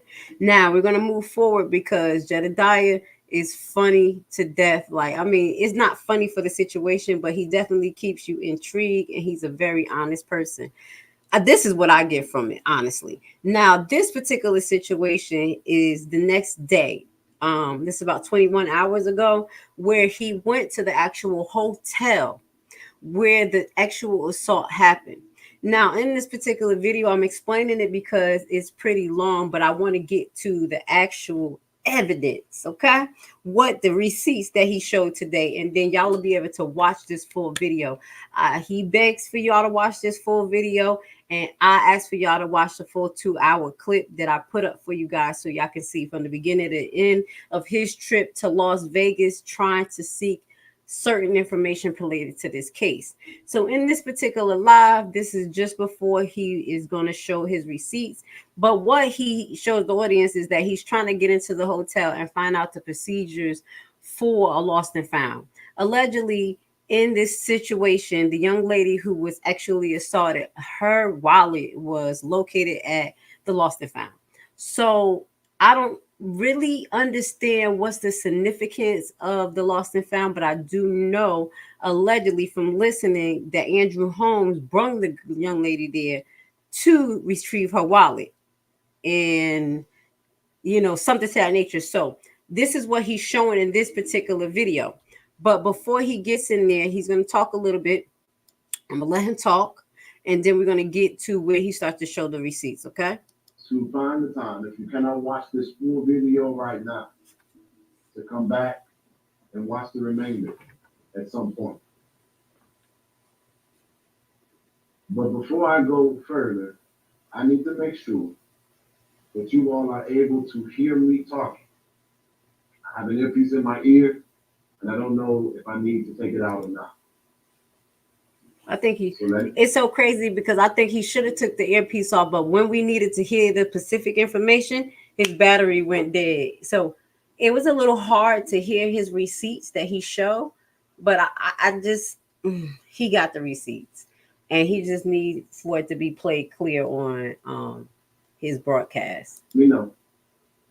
Most importantly, right now, can you hear?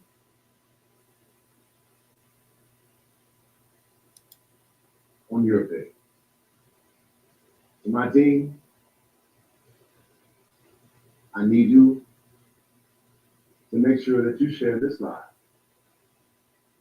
on all of our outlets. Hey, Val. Before I get started, again, I'm going to take my time. I will not rush. I'm going to say that multiple times because there are multiple people coming in. The first thing, I want to apologize for the day delay. Let's move forward. Hold on. I was brought to the Dolton situation by law enforcement, elected officials, and concerned citizens who felt that I would be able to bring real aid in handling a sexual assault allegation against longtime advocate Andrew Holmes, Dolton trustee Andrew Holmes, serial worker Andrew Holmes. This is not personal to me. I've expressed that in my investigation of this matter, that I've talked to 14 individuals who have laid various charges, accusations at the feet of Andrew Holmes. My main goal is to get the facts and to turn it over to the authorities who can do things criminally, civilly, etc. And upon our investigation early on, we wanted to see if the mayor of Dolton would ask for the resignation or consider the removal of Dolton trustee Andrew Holmes, and or to give a response to these allegations in some shape, form, or another, to which today we still have not done. No, they still have not. They still have not done. Okay. I'm waiting for something to come on my screen, and then I'm going to start. All right, we're gonna move forward just a little bit. And what would ensure a path to us getting justice done? Because I want you to understand, justice doesn't happen. Justice is done. That's why I depend on God in this, because he is a just God, a God of justice. Yes, he is. And I needed him to order my footsteps. So again, I'm going to explain some of this stuff again before I start, because I still don't see what I need, but I'm not going to wait too much longer. The first thing we're going to do, you guys have not been paying attention and you're just coming on and you don't know what's happening. I've come to Las Vegas because I've done a lot of investigating remotely, but a lot of this has to be done in person. We have investigated sexual assault, accusations against Dolton trustee Andrew Holmes. So I had to come to Las Vegas to figure out where we are in this case.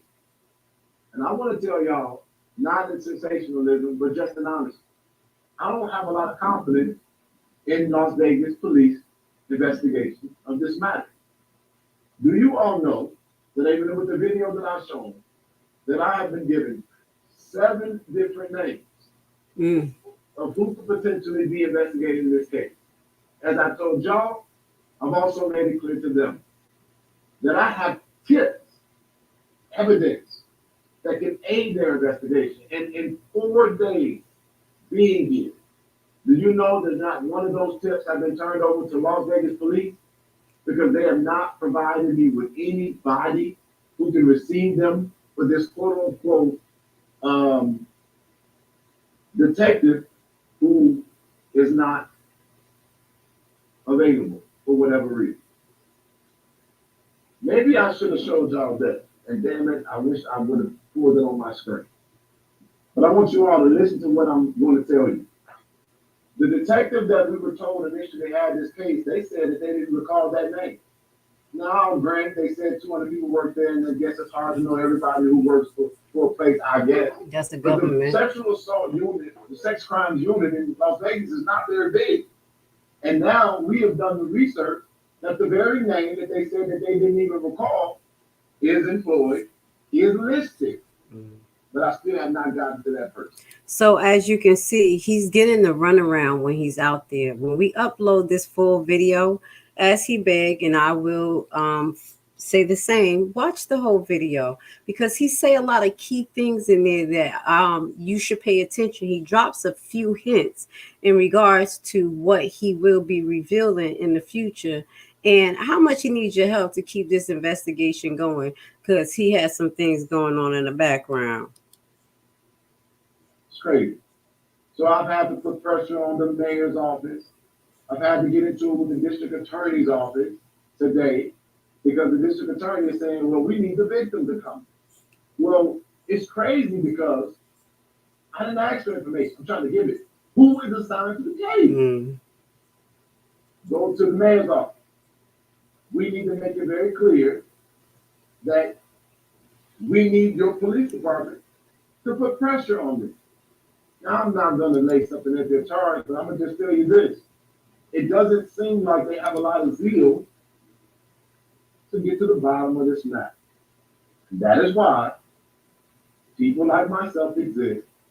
And that is why we are now considering the hiring of an even larger private investigative firm so that we can get the facts of this case led to wherever it goes, criminal charges or not. But let me talk about the law. And then we're going to start. Do you all know that when we were in Dolton Township meeting, there was an illegal vehicle that was being driven by the mayor's detail, a vehicle that the law says is unlawful. A gentleman who serves on a page called Long Island Auditor called the police to that illegal vehicle. Let me stop there. I think that's the Tahoe that they always talking about, Tahoe Tiffany got. She may have got some police lights put on that Tahoe, and it is illegal because they keep talking about this truck that she driving around in, and she still seems to use it without any issues. So this is just kind of throwing out how the law enforcement around is actually disregarding the illegal things that she's doing right in front of people. Nonetheless, probably what's going on behind closed doors. South Highland Police Department, who also shares resources with the Dolton Police Department. The Dolton Police, the South Highland Police Chief, married or formerly married to the Internal Affairs Officer, Michelle Staples, who we have already made our case is less than unethical. So what he's saying is that there's a conflict of interest between one township and the actual investigating body over the police station, which is the Internal Affairs. Somebody's married to somebody and somebody's not doing an investigation allegedly, and that's called nepotism, and that's what goes on a lot out here in Georgia and other places where people just hire their family, and just let them just do anything. So let's keep it moving. But they called, and the watch commander told Long Island Auditor, you have to come in to make the report. They didn't send an officer to come and see this unlawful vehicle who has police lights on it and police plates, because they know that Mayor Hinyard, at the very least, is driving in a car that is illegal in this current state. But if the police would turn a blind eye to something as blatant as that, should we have any confidence in South Highland Police working in conjunction with the Las Vegas Police to get us to the bottom of if, in fact, there is a valid claim of sexual assault? And the answer so far is no. And I gotta give it to the brother because he's very stressed out. Not stressed out. He's handling good, but 10 toes down on the ground. We're gonna make sure he has some milk and some water. That's why, if you can, donate to him. It's right here on the screen. It's cash sign FFJB. And y'all can see this right on the screen. They have a Zelles as well, or you go on his page and you can actually look yourself. You know, my thing is to get him as much support as possible, especially if he's going to be trying to get the evidence that the cops don't seem to want to them. This is why I think he is making this particular live, because he was having trouble getting them to look at the evidence he had. Let's go. Okay, and to organize and to bring accountability. All right, so let me see. Can I move forward? So now this is him. He went into the hotel. He was kind of asking some questions. He did prolong a little bit about the receipts, but we're going to just, this is what I want you to see. He went in here for a particular reason because he's trying to figure out what is the practices of them when they receive something and lost and found. It's a reason. We'll go through that on later days, but this is what he was doing. Now, this is where we're going to get into some of him getting back into Andrew Holmes. Release a receipt. There we go. And then I'm going to go back in there and continue to try to figure out the answer to my question as it relates to the policy question. Before I release the receipt, I'm going to ask you all again to share this live. What are we talking about? I got to explain some things again so that we're all on the same page. This is not because I'm trying to be entertaining for y'all. This is not because you guys have given us the resources and I just need to do something. This isn't because I need clout or attention. This is us investigating and getting the facts to the people, thanking y'all for the resource, because obviously I can work for y'all if I'm getting the resource from you, but I need you all to understand this as well. We got to do something about this. We don't just hear this and do nothing. But outside of that, we have to put the pressure. If we get the facts and you're giving facts, we got to have the conversation. We got to share it on our pages. We have to put the pressure. We got to make motherfuckers uncomfortable. That's right. We got to call in places and say, look, authority as a citizen, this is important to us. Shout out to Uncensored Enlightenment Talk. You know I support that grassroots movement. If they ain't going to do it, we're going to do it for ourselves. Put them phone calls in, harass them. We have done that before with the young lady who was in Mexico. The one with y'all remember Extra Light been around. That's when I was going as Extra Light, right after Kanika Jenkins' case a couple of years ago. And basically I end up catching the young lady in Mexico and the guy who went into her room and she was trying to get them to get her back to America. We had to have people calling the embassy and everything. Once they knew it was on Facebook and people were calling, that girl was on that plane back to America. She said he came in her room. She stood up and said, listen, it's either you or me gonna die tonight. And we had to make sure she get back. So it's a power in the people. It's a power in what Jedediah is saying. Now, what I think he's missing from this particular commentary, one of the reasons why I think he's releasing some of what he has is because the police won't take it. Once they see that someone like him has this information, they're going to start leaking it on the internet. They're going to want to stop. They're going to want to get whatever he has, and they're going to talk to him. So this is one of the reasons why I think he was doing this, because he said some people in his live was like, TMI, don't do that. You know, you putting the victim out there. But I think he's trying to get the officers to respond, the investigators. Okay. It cannot be swept under the rug. It needs to be priority. How is it that you can see shootings go in our community unsolved, and then when somebody who was elected has something happen to them, they can automatically solve it because they put all the resources they got on that situation and they make it a priority. That is how this works. And so, please hear me. This isn't for you to be entertained. And I don't like who I don't say this to be disrespectful. I just say to be honest, I don't give a damn who like it and who don't. I have a very, very, very skilled, professional, adequate set of teams behind me. I've been doing advocacy for a very long time. I have investigators, both civilian and law enforcement. I have elected officials in various capacities. I have retired individuals from different levels of government. I have hackers, people who are on. Well, he shouldn't have said that, but I'm gonna shut on up. a level of anonymous? Because that's what they try to charge Eric Snowden with. They try to say the information that Eric Snowden, no, I do apologize, that Julian Assange from WikiLeaks. So guys, be very careful. So if y'all ever speak to Jedediah, tell him Grace Levi, you know, the hood scholar, law scholar, is telling you be careful, because I watch a lot of these law cases and him saying that he got hackers, and if they try to say that he information or systems to get any of those recordings, he's gonna have to fight, just like Assange is. Okay, even though it's not gonna be the level of what Julian Assange is fighting, because what he released is still gonna be a problem. Okay, so Jedediah, be careful, God love. You know, we praying for you, but just don't say too much. You like me, Grace Levi. We say a little bit, sometimes we just telling the truth. But listen to what he says. You hear me? That is not a lie. I asked y'all to share the numbers are going down. I don't understand that. I need y'all to share this lie. Because we're gonna talk about once he said he had hackers, once he said he had that, the numbers went down. Facebook was like, I'm gonna find out. And I need to be very clear.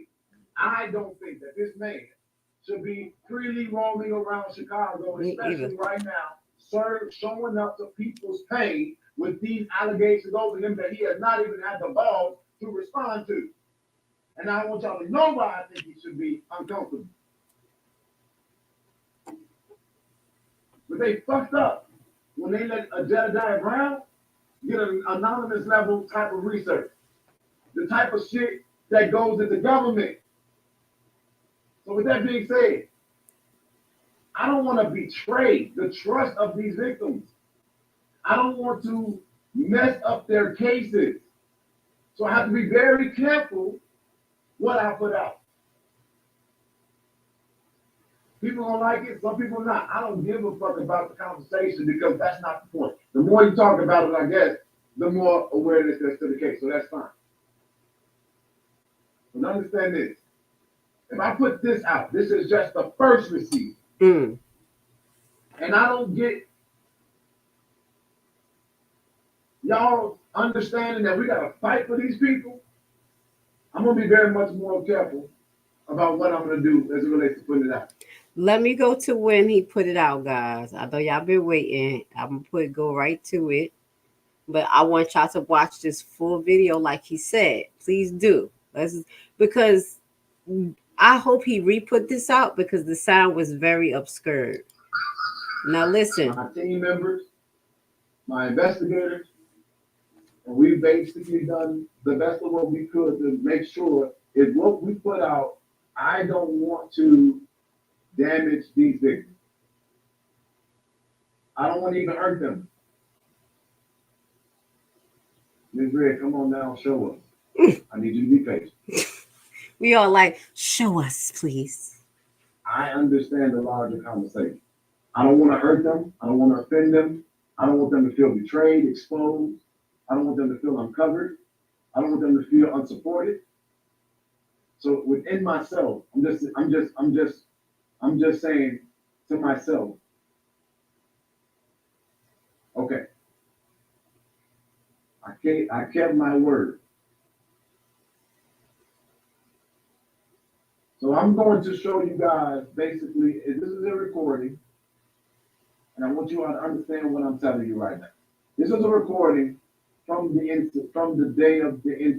time of the incident. Hackers and investigators of mine were able to receive this information. And I'm going to play you this first part. Understand this is an investigation. This is a marathon, not a sprint. So this is going to show you all that I'm not lying. But there is way more hardcore information that needs to come out and that will.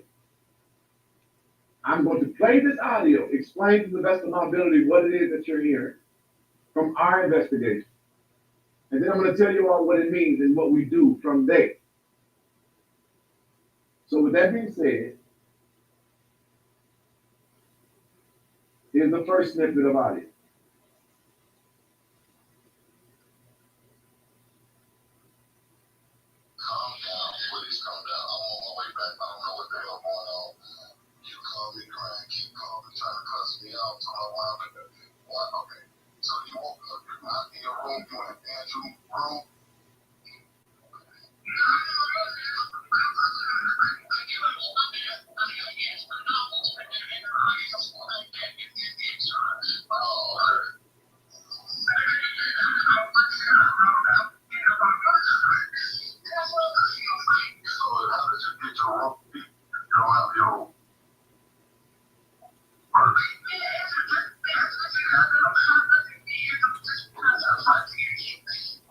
Now, I want y'all to know that I can't hear anything that she's really saying, but we're going to keep listening because he's going to break down a little bit more. You can hear what the officer is saying, so we're kind of making out what she's saying, but I do pray that he put a clearer version of this little snippet of the woman actually calling the officer while she was in Andrew Holmes' room. She woke up there, okay? And to hear his voice to say, okay, so you have your phone and not your wallet, like he did not receive a phone call, because this is the same officer who received the phone call from Andrew Holmes that Andrew Holmes turned to a FaceTime and watch Andrew Holmes molest this woman while she was asleep. So this conversation that you're listening to allegedly happened that morning. This is the same officer that allegedly Andrew Holmes called to say, this is what I'm doing to her. Look at this, look at that. And recorded him fondling, not recording him, FaceTimes. The officer was on FaceTime with Andrew Holmes fondling the lady. So this is what I was saying at the beginning of the live. Why I think that officer had no choice but to tell, because he was the first one encountered with this. He saw it happening in real time. He can be charged with being accomplice to this if he didn't tell. So this is why when you watch the full video, you're going to hear Jedediah say, give him a chance, don't attack the officer, because people feel some way about the officer because they know that particular detail. Okay, so let's listen so we can get a clearer understanding what they're saying. Okay.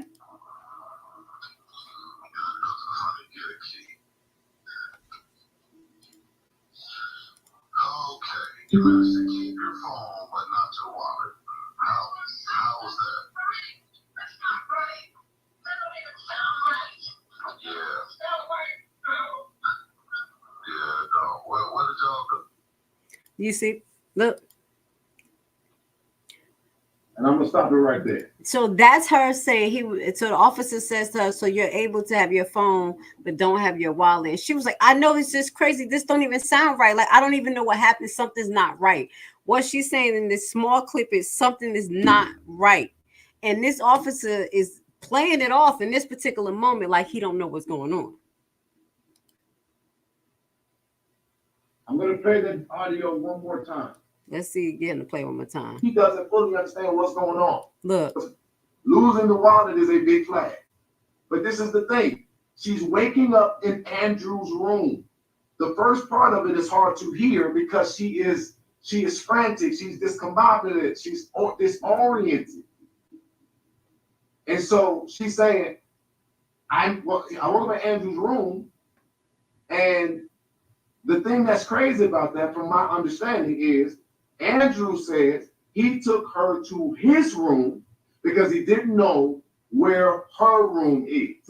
I have proof. Andrew Holmes knew exactly where her room is, so there was no need to take her to his room. First thing. Second thing, she doesn't have a wallet. Everybody's getting ready to leave. He's saying, I'm getting yelled at. Basically, it's a little frantic time. This is what the officer is saying. I'm getting yelled at by Freeman and all this other stuff. What's going on? At this particular time, they're trying to figure it out. Nobody really understands what's going on. She doesn't fully understand what's going on. Except for that officer. Except for the officer and Andrew Holmes, because they were on FaceTime while the assault was happening. So literally, this young lady. Now, I understand, Jedediah, you trying to keep it cool for the officer because he was man enough to come out. But you know something ain't right. Something ain't right. This young lady calls this cop Something feels off. He says, how do you have your phone and not your wallet? She said, it's not right. Something is not right. You can hear the distress in her voice. That is the first thing that I'm playing you on as a receipt. Listen to me. The reason why this policy is important to me is because I want to know who turned her wallet in. I want to know what is their policy, because if they found her wallet, because I already know in our investigation that her wallet was found and lost and found. And we're going to stop there about that wallet. We're going to follow up about the reason why he was following with that wallet. We're going to let you watch this, but he has a little bit more to say about the investigation, and we're going to start to wrap it up. Okay. I wanted to go over this information with you so you can get a background on what's happening in Dolton and how spicy it's going to get with Jedediah on the case. Okay. So what we're going to continue to do is give you the breakdown. Just know anything that you see here is going to give you some good details on Uncensored Enlightenment Talk, so you can have a comprehensive understanding of what's going on. And we're going to go to the left.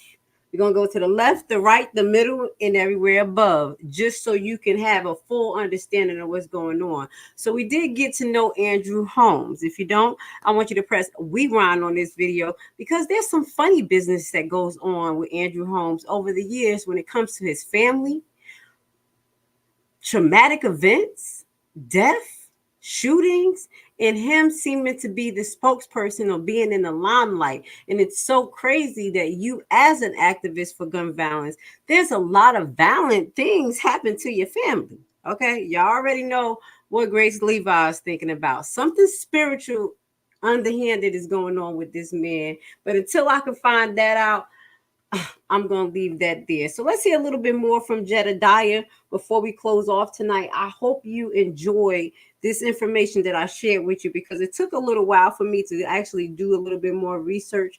But I wanted you guys to get to know Jedediah. I know a lot of you know Jedediah, but I wanted you guys to see the connection between Jedediah, Andrew Holmes, and Chicago, and why there may be a little bit more fuel behind Jedediah, and why he wants to prove that Andrew Holmes may not be the hero, but may be the villain. Let's go. That you all contribute. It's going to organize Hell Week, and it is now. I am going to have to make sure that these. I got to figure this out. We got to help them. We got to help them. I know that they're going through shit. Just based on our investigation, we got to help them. And that's why I asked y'all, if y'all go buy that damn t-shirt, the proceeds of that, Hell Week is only, I'm not even going to put a lot of money to Hell Week. I'm giving that to this victim. And I don't know how she going to feel after, I don't know. I don't even know if putting this out going to make her relive it. But understand this, y'all. Everybody that's going to try to beat on me about this, you don't know the background. You don't know how hard this is for me.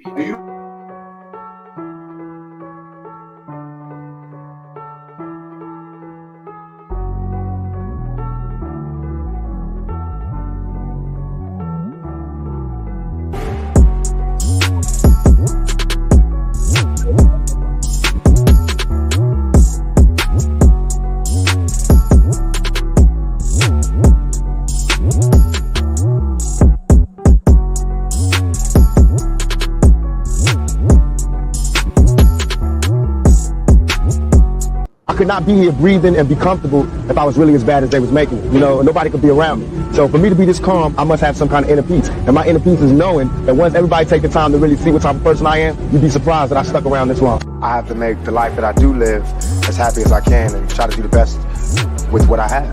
Live the best life I can live, be as happy as I can be. Nothing is perfect for anybody. I don't.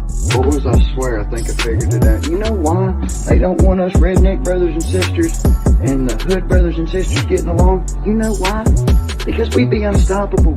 I'm telling you right now, we would shut shit down.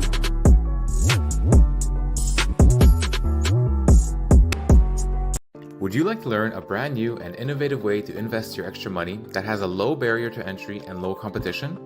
What if I told you that it is a guaranteed method to get up to 18 to 20% return on your investment? Tax lien and deed purchasing is the only way to get into the real estate market through the back door. No credit and no loans needed. This method isn't commonly taught, and therefore the competition is very low, for now. Put together a 14-hour info-packed course which will teach you everything you'll need to know to get started. Learn at your own pace, step-by-step guided video and aids to start you on the TLC deed investment process. The course offers many learning tools for new investors, helping ensure you safely invest in tax liens and deeds. Contact us today and join the buyback team.